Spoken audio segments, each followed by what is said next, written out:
Leader وہی ہوتا ہے جو اپنے گھر سے قربانی دیتا ہے، تن من دھن کی، بعد میں پھر عوام کی طرف جانا چاہیے، بندوق یا گولی۔ تو یہی ان کی باتیں ہیں جو مجھے کھڑا کر دیتی ہیں اور میرے اندر ایک نئی زندگی آ جاتی ہے۔ تو میں بس یہی کہوں گی کہ جو چیزیں انہوں نے ایڈمٹ کی یا جو چیزیں انہوں نے بولی جس وقت ان کے خلاف فیصلہ اناؤنس کر رہا تھا انڈیا کا کورٹ، وہ اس وقت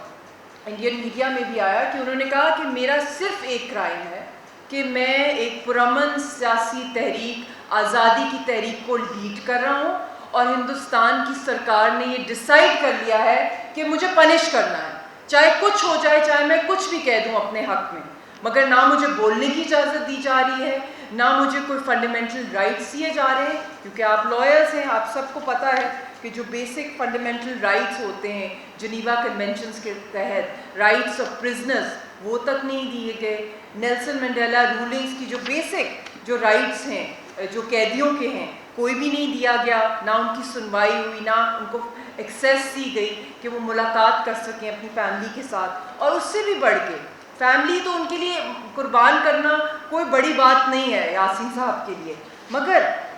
کنفیشن جو ان کی تھی وہ کنفیشن بالکل بھی وہ نہیں تھی جو انہوں نے اس کو پلیڈ گلٹی قرار دے دیا۔ تو اس کے اندر آپ لوگ اس پہ شیڈ لائٹ کریں کہ کیا ایک انسان جو کورٹ آف لاء کے اندر کہہ رہا ہے کہ میں ایک پرامن سیاسی تحریک چلا رہا ہوں جس طریقے سے گاندھی نے چلائی تھی، جس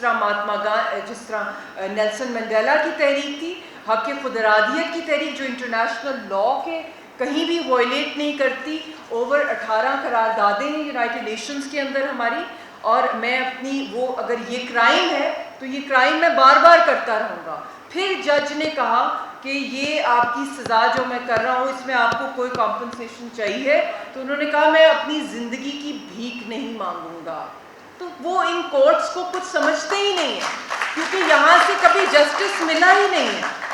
تو میں یہ نہیں امید کرتی ہوں کہ کوئی اپیل میں جائے یا نہ جائے، وہ اس کو مانتے ہی نہیں ہیں، حالانکہ ایز اے فیملی ہم نے ان کو پیغام بہت کوشش کی ہے کہ آپ اپیل میں جائیں، وہ ان کورٹس کا اس سسٹم کو، کیونکہ اٹس ڈکٹیٹڈ، یہ کینگرو کورٹس ہیں، اور ہم نے یہی دنیا کے سامنے ایکسپوز کرنا ہے انڈیا کا کہ جب آپ ساری قیادت کو مار دیں گے، ان کو کورٹ کے اندر ان کا جوڈیشل مرڈر کر دیں گے، جوڈیشل ٹیررزم کر دیں گے، عدالتی قتل کر دیں گے، ان کو یا جیلوں میں بند کر کے مار دیں گے، جس طرح اشرف صحرائی صاحب کو زہر دے دیا گیا، شبیر شاہ صاحب اس وقت بہت بیمار ہیں، آسیہ اندرابی صاحبہ بہت علیل ہیں، دونوں تہار کے اندر ہیں،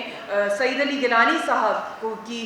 جو جست خاکی کے ساتھ جو کچھ کیا گیا، ان کی قبر مبارک کو بھی ایک سب جیل میں بنا دیا گیا۔ تو جب آپ پرامن وائسز کو ہندوستان ایلیمنیٹ کر رہا ہے، جو حق خود ارادیت کا جنہوں نے